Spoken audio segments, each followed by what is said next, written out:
프란츠라는 영화하고는 굉장히 결이 다른 전혀. 그러니까 프란츠를 했을 때도 사람들이 놀랬지만 다시 이제 이 영화를 하니까 뭐 역시 프랑스하고 좀 그렇구나라고 생각들을 많이 하실 것 같고요. 저는 의외로 이 영화가 굉장히 교훈적인 영화라고 생각을 합니다. 이 영화를 이제 처음 보게 되면 가장 먼저 드는 의문은 어디까지가 현실이고 어디까지가 이 여자의 망상이냐라는 의문이 가장 먼저 드는데 별로 중요한 문제는 아닌 것 같고요. 대부분이 다 망상이라고 보시면 돼요. 대부분이 다 망상이고. 그래서 의도적으로 이제 처음에 나오는 산부인과 그 의사가 도중에 그 아네스라고 하는 무슨 그 남편이 폴이 보내주는 심리학 의사로 나왔다가 마지막에 다시 산부인과 의사로 나오고, 그리고 그 엄마가 도중에 무슨 옛날 여자친구의 엄마로 나오고, 이렇게 일부러 두 명을 같은 역할을 배치한 1인 2역을 한 사람이 세 명이잖아요. 그게 의외로 대부분은 다 환상이다라고 말하고 싶었다고 생각해요. 처음에 이제 그 여성의 성기 안으로 들어가는 장면과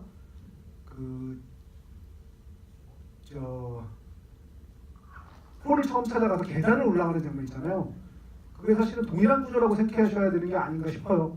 무슨 소리냐면 이 얘기 자체가 어떤 밑에서, 그러니까 어떤 하목포 쪽에서 성기를 통해 올라가면서 시작하는 얘기인데, 그 다음에 이 의사가 폴한테 찾아갈 걸 권해주잖아요. 근데 폴을 찾아가니까 어떤 소라 모양으로 된 계단을, 그거는 뭐 히치콕을 따라한 것 같습니다만, 그 계단을 따라 올라가면서 이제 얘기가 본격적으로 시작되는 거죠. 그러면 의외로 생각해보면 폴은 의사가 아닐 수도 있어요. 그러니까 거기서부터가 환상인 거야.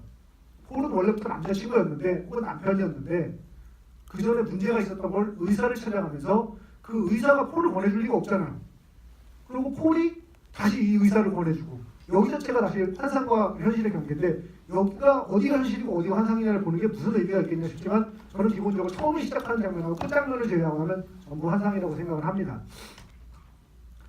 이게 굉장히 관념적인 게, 그러니까 이 나머지를 다 환상이라고 제가 생각하는 그런 거는 전부 다, 모든 것이 다 관념적으로 배치돼 있어요.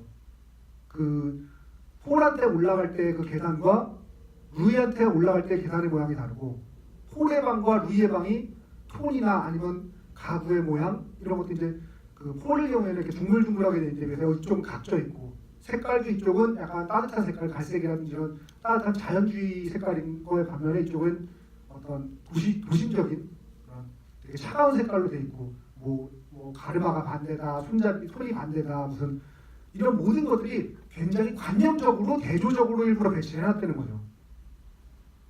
그래서 어디까지가 꿈이고 환상이냐라는 거는 의미가 없고, 그러니까 우리는 환상 속에서 뭐를 보게 되는가라는 문제를 생각해봐야 될 것 같고요. 이 영화가 의외로 교훈적이라고 생각하는 이유는, 이 영화에서 하고 있는 얘기는 한 가지 얘기는 확실한 것 같아요. 부모의 사랑을 받지 못한 아이는 다른 곳에서 자기가 부모의 사랑을 받지 못하는 원인을 찾는다. 그녀의 경우는 굉장히 특이하게 이제 뱃속에 아이가 있었던, 그러니까 뭐 어떤 기생 쌍생아라고 하는 굉장히 특이한 경우긴 하지만, 결국은 그녀가 복통을 느끼고 본인의 문제의식을 갖고 이러는 과정들이 나중에 보면 나오지만 엄마의 사랑을 받지 못한 거에서 시작했다고 저는 보거든요. 그러니까 그녀가 남자친구한테 충분히 사랑을 받고 있음에도 불구하고 어떤 루이라는 쌍생아를 찾는 것이 자기 몸에 있는 기생하는 동생을 알고 있기 때문이라고 볼 수도 있지만, 어떤 또 다른 사랑을 찾아 헤매는, 자기가 학대받는 데 익숙해 있는, 그러니까 이렇게 사랑받는 게 익숙하지 않은 거야.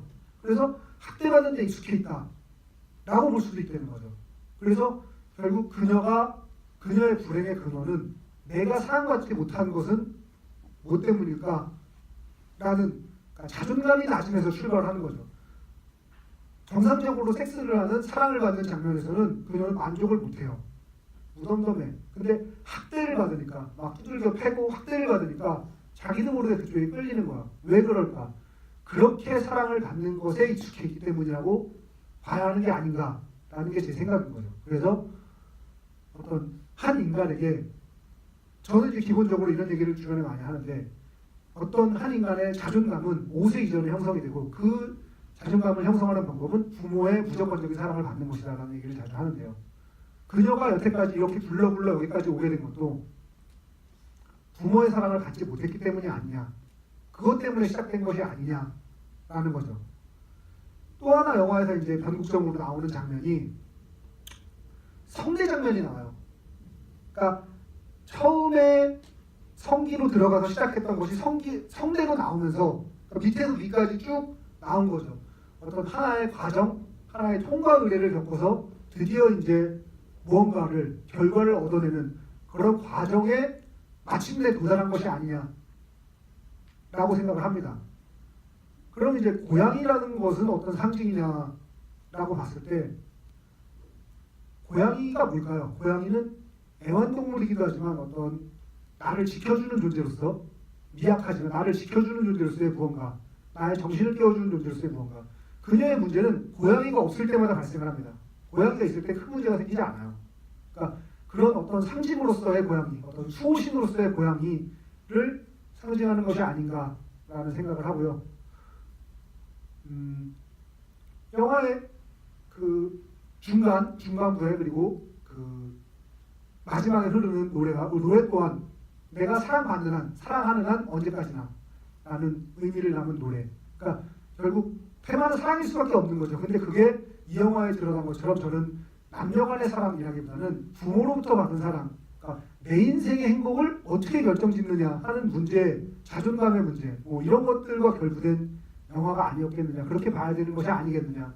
그러면 섹스라는 게 어떤 역할을 하냐, 내가 이 세상에 나오게 된 것, 그리고 내가 하게 되는 무언가, 그런 거를 의미한다고 생각하고요. 여기서 보면 중간에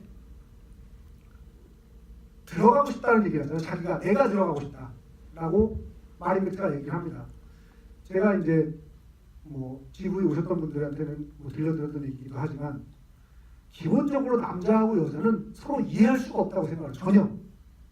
그러니까 이해할 수 없다는 사실을 인정해야 된다고 생각해요. 왜 그러냐면 식욕은 오케이, 다들 먹어야 사니까 식욕에 대해서는 이해할 수 있어요. 수면욕도 마찬가지입니다. 근데 성욕만큼은 남자의 성욕과 여자의 성욕이 판이하게 달라서 전혀 이해할 수가 없어요.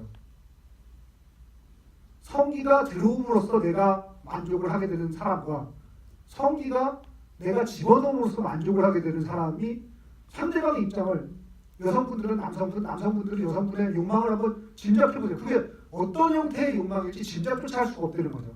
그래서 어떤 사람을 이해하기 위해서는 그 사람의 욕망을 이해하는 것이 가장 중요하다고 저는 생각을 하는데, 그런 욕망에 대해서 짐작조차 할 수가 없거든요. 남자는 여자를, 여자는 남자를. 대충 진작은 갑니다만 또 경험이 있으시겠지. 뉴스관장이란 팟캐스트가 있습니다. 네.